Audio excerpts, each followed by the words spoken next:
Today's video is about mixtures. Separation of mixtures. Sand plus water, that mixture, it is a heterogeneous because when you mix it you get two layers. So how to separate the sand and water? So it is done by sedimentation and filtration. Sand plus water mixture. So this has to be separated, sand separately and water separately. So sand is insoluble in water, so you are leaving to settle down. So this process you call as sedimentation. The solid particles settle down at the bottom. Then the clear liquid is above. Slowly you have to, that process you call as decantation. Without disturbing the sediments, just you are pouring out the liquid. So you get the clear liquid.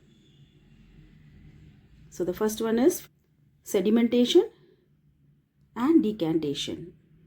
Sedimentation, decantation. What is sedimentation? On allowing the mixture to stand without disturbing, the solid settle downs, the liquid is collected above. Then decantation, on pouring the upper liquid, the solid sediment remains down and the liquid is poured. That is, the decant is poured out. Another method is also there. The filter paper is made into a cone and placed into the funnel.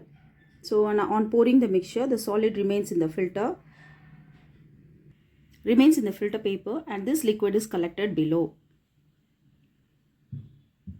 So this is a process. So funnel is being taken and the beakers can finally clear liquid is got it, and the mixture, insoluble substance, filter paper.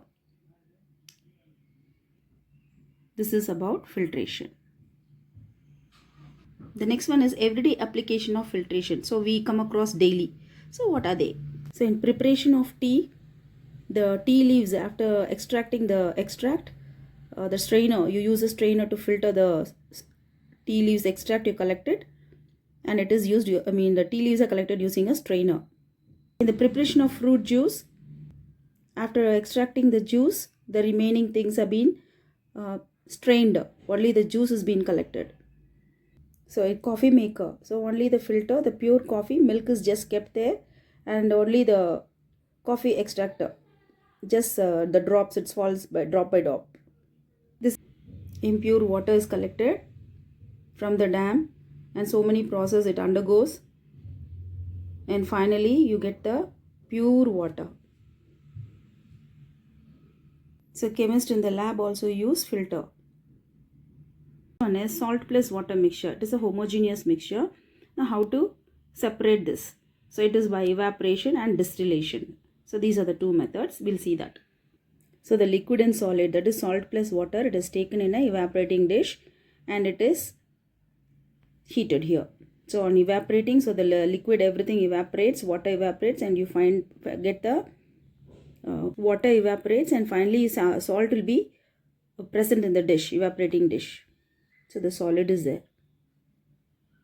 This process is called as evaporation. So application of evaporation. So in our day-to-day life, so we come across this. So salt water from the sea is evaporated and the salt remains and we get salt from that. Next one is drying of clothes. We dry our clothes in the sunlight.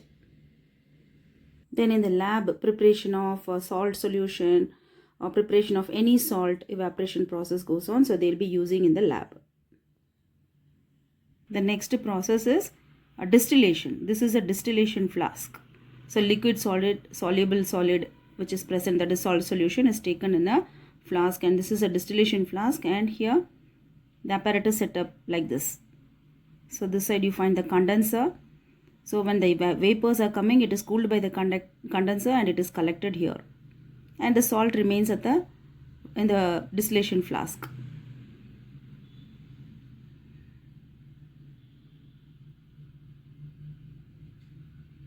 This distillation is used from impure water. Pure water is obtained by this method. So there is distilled water which is obtained, can be used for it is unfit for drinking.